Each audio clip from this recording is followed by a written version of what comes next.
तो बिहार में सरकारी नौकरी का सपना देखने वालों के लिए एक बहुत बड़ी और अच्छी खबर है।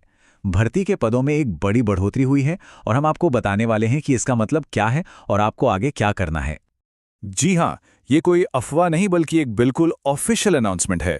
तो अगर बिहार पुलिस में जाने का सपना है तो वो अब सच होने के और भी करीब आ गया है। तो ये नंबर है कितना? कुल मिलाकर 863 अतिरिक्त पद। जी हाँ, आपने सही सुना, 863 नए अफसर।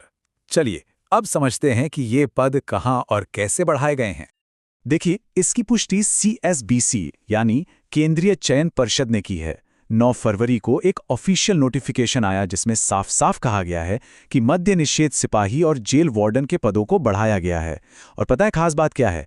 ऐसा पहली बार हो रहा है जब भर्ती प्रक्रिया के बीच में ही पदों की संख्या बढ़ाई गई है। तो ये जो 663 पद हैं, ये आखिर किन भूमिकाओं के लिए हैं? चलिए, इन नंबर्स को और गहराई से समझते हैं ताकि पूरी पिक्चर क्लियर हो जाए। यहाँ देखिए, मद्य निषेध सिपाही के लिए 12 नए पद जोड़े गए हैं। लेकिन जो सबसे बड़ा बदलाव है वो है जेल वार्डन यानी कक्षपाल के पदों में।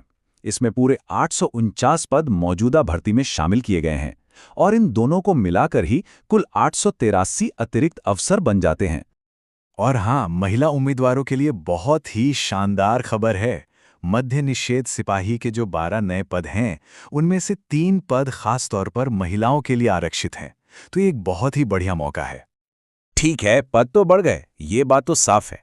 लेकिन अब हर उम्मीदवार के मन में जो सबसे बड़ा सवाल है वो यही है कि आखिर परीक्षा होगी कब?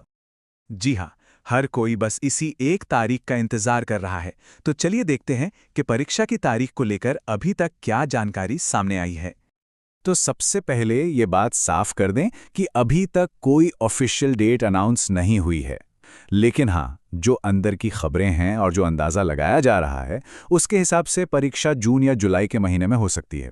इसका मतलब साफ है कि तैयारी के लिए अब हमारे पास कुछ बहुत ही ज़रूरी महीने बचे हैं। चलिए, अब एक ऐसे टॉपिक पर आते हैं जिसे लोग अक्सर नज़रअंदाज कर देते हैं, लेकिन जो बहुत ही ज़्यादा ज़रूरी है वो है आपका एप्लीकेशन फॉर्म। एक छोटी सी गलती भी आपका फॉर्म रिजेक्ट करवा सकती है, तो इससे बचना कैसे है? इस बात को एकदम गांठ बांध लीजिए। एप्लीकेशन प्रोसेस में जरा सी भी गलती की कोई गुंजाइश नहीं होती। एक मामूली सी चूक भी आपको इस पूरी दौड़ से बाहर कर सकती है। इसलिए फॉर्म भरते समय हर एक डिटेल पर ध्यान देना ही होगा। तो एक कामयाब एप्लीकेशन के लिए ये 4 कदम जरूर याद रखें। पहला, अपने सारे डॉक्यूमेंट्स जैसे NCL, जाति और EWS सर्टिफिकेट अभी से तैयार रखिए। दूसरा, अपना नाम और बाकी पर्सनल जानकारी को कम से कम 2 बार जरूर चेक करें। तीसरा, जेंडर और रिजर्वेशन कैटेगरी को बहुत ध्यान से भरें। और चौथा, आखिरी तारीख का इंतजार बिल्कुल मत कीजिए, समय रहते अपना फॉर्म भर दीजिए। तो ठीक है, अब सारी जानकारी हमारे सामने है। सवाल ही उठता है कि अब अगला कदम क्या होना चाहिए, इस बड़े मौके का फायदा कैसे उठाया जाए। तो इन जरूरी बातों को हमेशा ध्यान में रखें। अब पहले से कहीं ज्यादा पद हैं, महिला उम्मीदवारों के लिए खास मौके हैं, तैयारी के लिए कुछ महीने का समय भी है। और हाँ, याद रखें, एक बिल्कुल सही एप्लीकेशन फॉर्म ही सफलता की पहली गारंटी है। तो देखिए, ये मौका आपके दरवाजे पर है। पद ज़्यादा हैं और तैयारी के लिए समय भी है।